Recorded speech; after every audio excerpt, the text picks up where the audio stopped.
Sinfdoshlaring bilan bitta universitetga o'qishga kirsang, hayot qanaqa kechadi? Zo'r tomon o'qishga borishga doim sherik bor. Taksi puli ham to'rga bo'linadi. Institutga yangi tanishlar o'ttirib, krugga qo'shilishing shart emas. Sizlarning shundoq ham kruginglar bor. Lekin doim izdivasiya qilinadigan sinfdoshinglar boshqalar qadriga yetib, o'zini krugiga qo'shib oladi. Shuncha yillik do'stim ha. Zo'r tapichka edi lekin shu bola. Yurtirib olardi sigaret.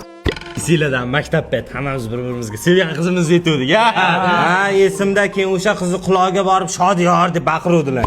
Bu safar uni qilmaymiz. Aytsang bo'ldi, ko'ziga qaramaymiz. Ishondim ha. Shodicha. 11 yil birga o'qiganingiz uchun bir-biringlarning joninglarga tegib ham ketasizlar. Betski fikrlarda qolib ketgansiz. Boshdan yoqmagan sanani. Hayot zayl davom etadi. O'qish kontir mahallani boshi, o'qish kontir mahallani boshi. Toki kimdir boshqa guruhga ketmaguncha. Bolalar, ikkinchi kursdan boshqa yo'nalishga o'tib ketaman.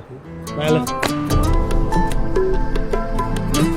Nega bilan unaqa ajrashib ketdi deysizlarmi? 4 xil fandan o'qituvchi bo'lib, bitta maktabga ishga kirish uchun. Odamlar sherigi, xotini, hattoki sartaroshi bilan ham ajrashib ketishi mumkin, lekin bunaqa o'rtoqlar bir-biri bilan ajrashib ketmaydi. Shunaqa do'stlarga videoni jo'natib qo'yinglar. Do'stim